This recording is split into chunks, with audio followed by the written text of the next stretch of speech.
passo para a primeira oradora, deputada Mariana Carvalho, do PSDB de Rondônia. Vossa Excelência tem até 25 minutos.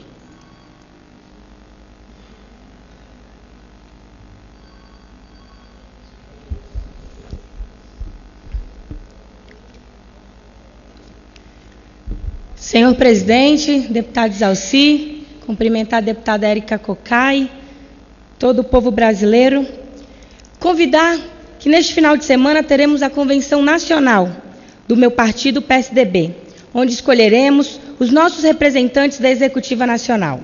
Eu saúdo todas as delegações estaduais que já estão aqui em Brasília e reforço o convite para todos os simpatizantes e nossos filiados que estejam presentes. Aqueles que ainda estão em dúvida, que venham, pois vivemos um momento muito importante no país. Momento que o Brasil está sendo passado a limpo. Aqueles que acompanharam os trabalhos dessa casa nos últimos dias puderam perceber que muitas decisões importantes foram tomadas. Especifico o item de muita relevância, que é a redução da maioridade penal. Uma mudança cultural. Com a aprovação desta matéria em primeiro turno na Câmara dos Deputados, demos o primeiro passo para combater a delinquência juvenil e acabar com a sensação de impunidade. Reduzir a maioridade penal não vai afetar em nada o jovem compromissado, aquele que estuda, que trabalha, que quer um futuro em sua vida. Esse não tem o que temer. A redução da maioridade penal de 18 para 16 anos vai colocar na cadeia somente os jovens que cometem crimes hediondos, homicídio doloso e lesão corporal seguida de morte. Esses jovens, sim, precisam ser punidos. Durante a semana, vimos relatos de famílias que perderam seus filhos. Perderam pais, perderam mães. Isso não pode acontecer mais. Nos últimos 13 anos, o governo federal deixou de investir em educação. E estes jovens que estão matando, roubando e acabando com a tranquilidade do homem de bem estão nas ruas. No norte do país, as escolas públicas estão funcionando com precariedade, sem investimentos. Faltam salas de aulas. Enquanto no sul, no sudeste, se discute como implantar novas tecnologias em salas de aulas, nós temos que lutar para ter a sala de aula em muitas regiões do nosso país. Como pensar em socialização? Só temos propaganda. Não há medidas eficazes no sistema educacional para que esse jovem possa se interessar mais. E uma vez eu repito, só tem propagandas. Ciências Sem Fronteiras com dificuldades, fiéis com restrição maior e poucas concessões. O Pronatec adiou pela terceira vez a data de início das aulas em 2015. São 13 anos de corrupção, de enganação. Como falar de medidas socioeducativas se não mesmo tem uma estrutura para isso? Mas há outros assuntos que gostaria de abordar nesta manhã. Entre eles, o aumento na conta de energia elétrica. O governo federal tinha anunciado um reajuste de 41% no início deste ano. Mas agora, este reajuste deve ficar em torno de 43%. No meu estado, onde se produz 14% da energia do país, em Rondônia, tem uma das tarifas mais caras. É uma situação difícil de se entender. Faço minhas palavras do presidente da Assembleia Legislativa do meu estado, deputado estadual Maurão de Carvalho.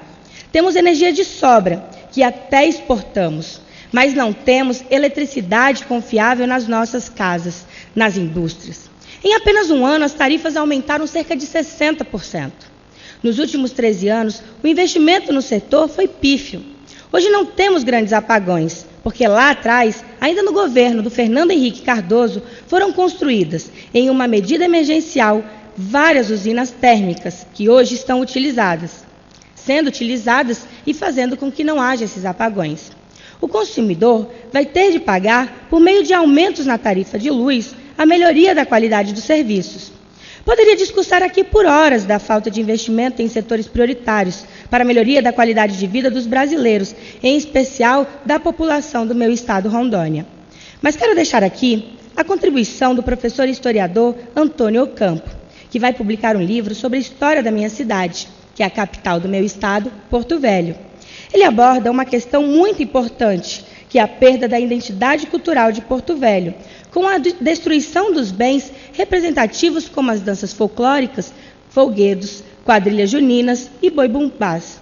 Descaracterização das praças, retiradas de estátuas, marcos, descaracterização dos prédios históricos, museus, bibliotecas e outros patrimônios culturais.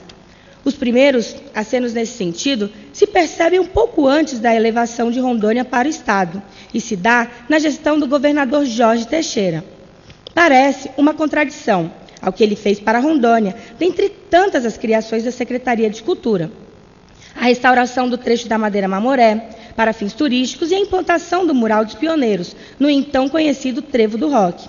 Por outro lado, foi no período de seu governo que se inicia com a cumplicidade dos prefeitos daquela época a retirada de alguns símbolos históricos que faziam parte do paisagismo da cidade, que desapareceram como uma espécie de limpeza cultural de tudo que fazia parte do território federal. Aqui vou citar alguma delas. Um exemplo, a estátua do governador do Amazonas, Jonatas Predose, situado na praça do mesmo nome. O busto de Marechal Rondon, situado na praça do mesmo nome. O busto de Getúlio Vargas, situado no início da Avenida 7 de Setembro. O marco do quilômetro 1, na bifurcação das avenidas 7 de Setembro com Nações Unidas. Descaracterização da Praça Luísio Ferreira, retirando o lago e as pontes no centro da praça, e no lugar foi construída uma lanchonete. Demolição da tradicional Vila Herce, constituída da residência de antigos moradores, localizada na Avenida Carlos Gomes, alegando que no local seria construída a sede do então Banco do Estado de Rondônia, o Beron, o qual não foi construído. Anos depois, foi construída a Casa de Cultura Ivan Marrocos, na gestão do governador Oswaldo Piana Filho. Por mais que essa atitude pareça sem importância para alguns, no fundo tinha um sentido ideológico, com a intenção de apagar todo um passado dos tradicionais porto-velhenses, que cresceram vendo esses símbolos pela cidade. Além desses absurdos, dizia Teixeira, que os verdadeiros pioneiros eram os que haviam, junto com ele, chegado para criar o Estado de Rondônia. Era, portanto, uma tentativa de negação ao passado dos rondonienses, aos verdadeiros pioneiros que desbravaram essa região, muitas décadas antes da criação do Estado. Até a principal data, a mais festejada, o dia 13 de setembro, dia da criação do território do Guaporé, foi aos poucos esquecida. A atitude de Teixeira parecia dizer: sai o que é antigo e entra o que é novo do território, que se tornou o Estado de Rondônia. Essa cultura de negação ao passado ainda sobrevive em alguns municípios do interior do Estado, nas cidades que surgiram no entorno das linhas telegráficas, onde os verdadeiros pioneiros são esquecidos e entram em cena os pioneiros da cidade, que chegam nas décadas de 70 e 80, negando os verdadeiros pioneiros que vieram com a Comissão Rondon, como também os seringueiros, que adentraram a região na época do ciclo da borracha. Em Ariquemes, temos um exemplo típico, o bairro Marechal Rondon, de tradicionais moradores. Também foi esquecido pelos que chegaram a partir da década de 70. É um bairro a partir da cidade. Mas é uma ilha de cultura e pioneirismo. Em Porto Velho, com seus 100 anos, os prefeitos e governadores nas últimas 2 décadas foram desprezando as nossas tradições culturais, esquecendo a nossa história. O autor viu com seus próprios olhos a estátua de Jonatas Predose e tenho certeza que irá relatar sobre isso em seu livro.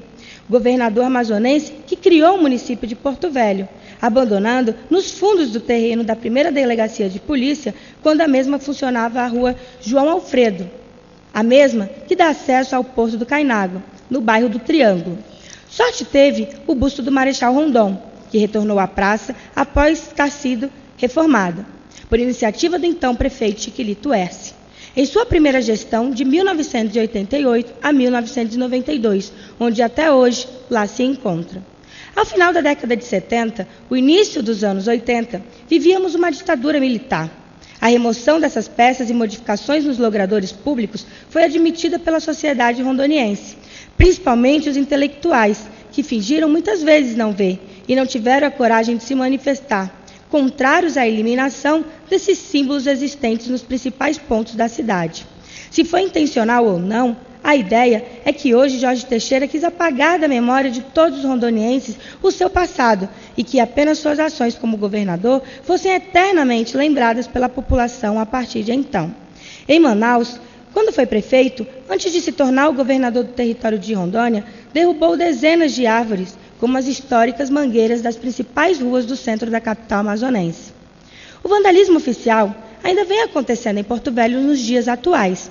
A mais recente, na gestão do prefeito Roberto Sobrinho. Foram retiradas 3 peças, sendo 2 existentes no Trevo do Roque e outra na rotatória da BR-364 com a Avenida Campos Sales, sentido ao Acre. Isso aconteceu em 2009, ao dar início às construções dos viadutos, que acabaram não sendo construídos. E a empresa responsável fez a remoção desses bens públicos, sem o mínimo critério para sua preservação. E a administração municipal poderia ter se preocupado em transferir para outros pontos da cidade, como foi o caso do relógio dos 500 anos, instalado naquele local por ocasião das comemorações dos 500 anos do descobrimento do Brasil.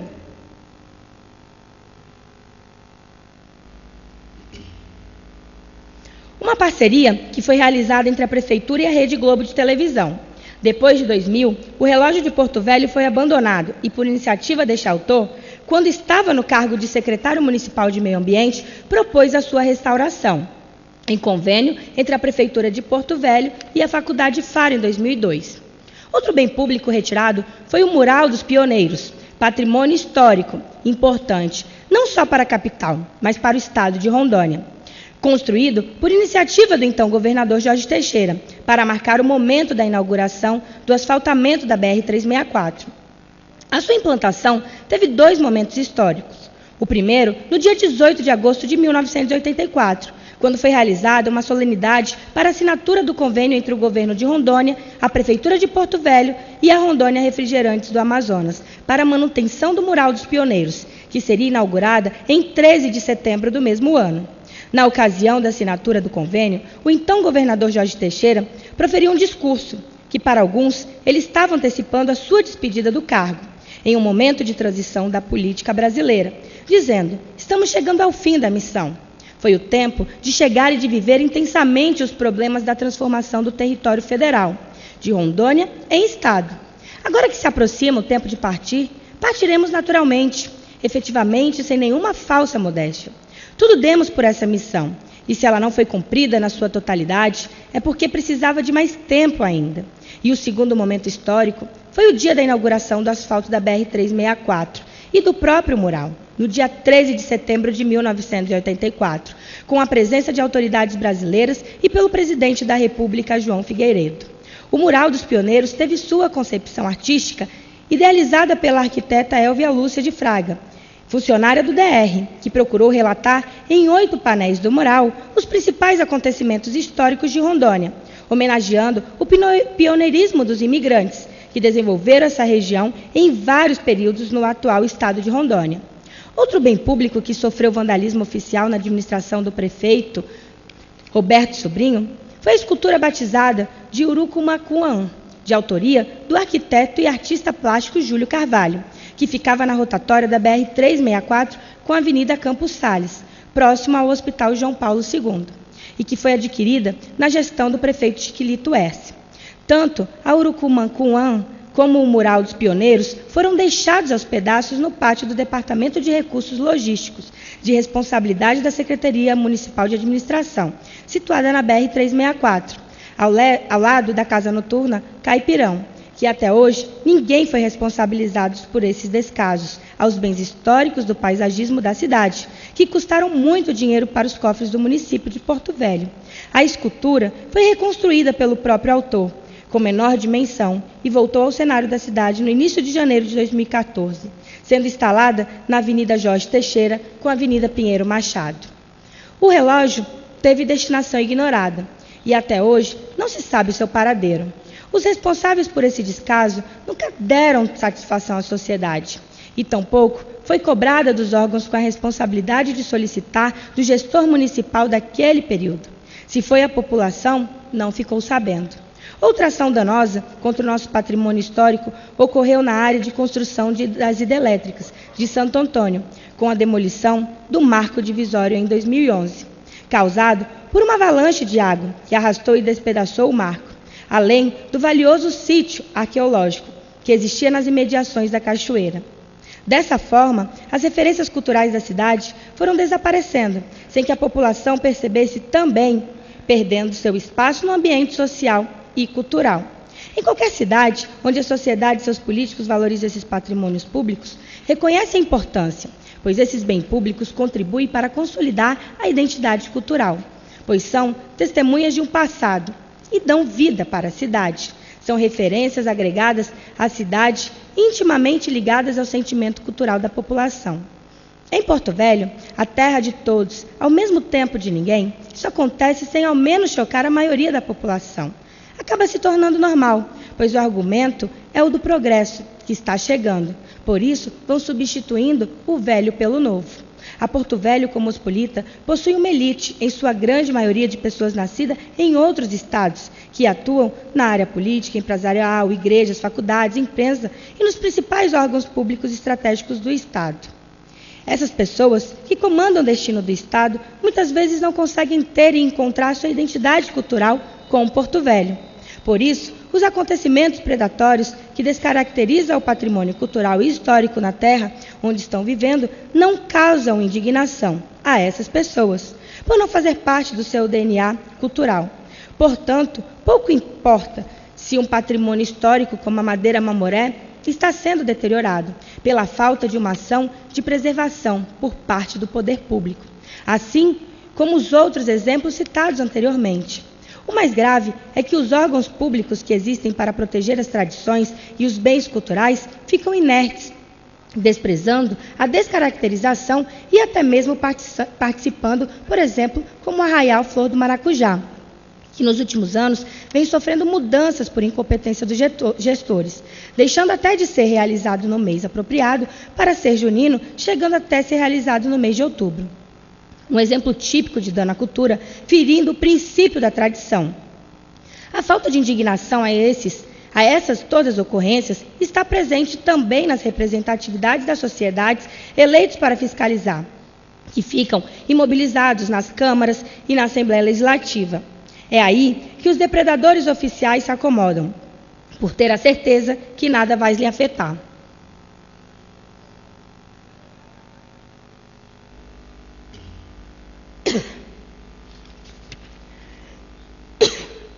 Ou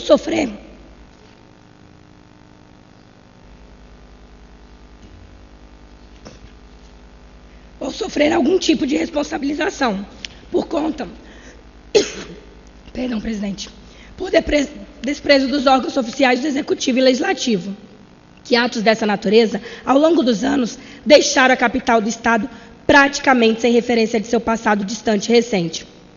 A cidade foi perdendo as referências que faziam parte do paisagismo urbano. Em outras cidades, são valorizadas e se transformam em atrativos turísticos.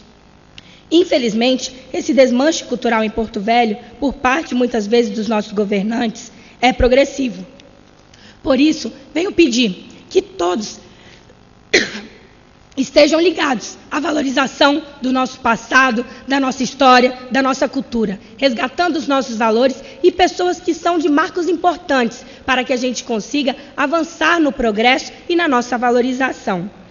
Agradeço a oportunidade e venho a saudar e parabenizá-lo, senhor, por essa presidência, a qual tenho a honra de poder fazer parte do mesmo partido e estarmos juntos, lutando pelos avanços que o Brasil precisa, lutando com tanta corrupção que nunca foi se vista antes. Tenho certeza que a partir desses momentos, com o crescimento da nossa oposição, sendo uma oposição coerente e lutando pelo povo brasileiro, vamos chegar ao Brasil que queremos e ao Brasil que acreditamos.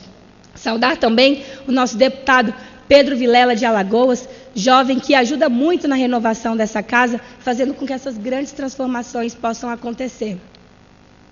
Muito bom dia, senhoras e senhores deputados, colega deputada Mariana Carvalho. Quero saudar, lá nessa manhã de sexta-feira, saudar o seu discurso e dar meu testemunho do excelente trabalho, do excelente desempenho que você tem tido aqui na Câmara dos Deputados. Vossa Excelência é novata como eu, é do meu partido, convivemos bastante aqui dentro da Câmara dos Deputados e não é segredo para ninguém aqui que você já é uma parlamentar de muito destaque, muito respeitada por suas posições firmes, coerentes, a defesa que você faz do que acredita e devido a isso você tem hoje o respeito da grande totalidade da Câmara dos Deputados. Continue assim, seguindo o seu caminho, com muito brilho, muita competência, muito entusiasmo, que você vai orgulhar muito o Brasil e vai orgulhar muito, principalmente, o seu estado, a nossa querida Rondônia. Parabéns. Agradeço muito as suas palavras, meu amigo, deputado Pedro Vilela. veio do estado de Alagoas, tem uma história linda, veio de uma família que contribuiu muito e continua contribuindo para o progresso do nosso país, e meu respeito e minha admiração. Eu fico muito feliz de fazer parte desse novo grupo que vem renovando essa Casa Legislativa e mostrando a força da juventude. Acho que a gente precisa cada vez mais incentivar que novos jovens venham fazer parte da política. E não só apenas, muitas vezes, para levantar ou balançar bandeiras, deputado Isalci, mas sim para mostrar com sua voz as suas vontades, os seus sonhos e lutar cada vez mais por um país com mais igualdade. E eu fico muito feliz de poder fazer parte dessa bancada que vem se renovando com um grande número de deputados jovens que vem surpreendendo o nosso país. Muitas vezes a juventude que não é acreditada pode dar esse testemunho aqui dentro desta casa, mostrando, como disse o nosso deputado Pedro, agradeço suas referências, os seus posicionamentos. Muitas vezes temos ideologias diferentes, mas todos buscando uma forma que acreditam ser a melhor. Isso que motiva a estar aqui todos os dias. Acho que a grande satisfação do mandato é você realmente fazer aquilo que gosta, amar as pessoas, amar seu estado e amar o seu país. E isso venho me entregando dia a dia, pelo Brasil, por Rondônia, pela minha capital, Porto Velho, por essa valorização que muitas vezes não vem ocorrendo e acontecendo. E nós que fazemos parte do Partido da Social Democracia Brasileira, podemos, sem dúvida, andar com cabeça erguida, mostrando quem somos, para que estamos e para que viemos nesse Congresso Nacional. Venho mais uma vez convidar todos para no próximo domingo participar da nossa Convenção Nacional. É importante que todos se somem ao Partido da Social Democracia Brasileira, fazendo com que a gente tenha cada vez mais uma oposição forte no nosso país. Deixo aqui os meus agradecimentos e também gostaria que esse discurso fosse registrado em todos os canais de comunicação dessa casa. Muito obrigada e bom dia a todos. Que não que sejam menos importantes. Um segundo encaminhamento. Ministério de Santos, no meu estado de São Paulo.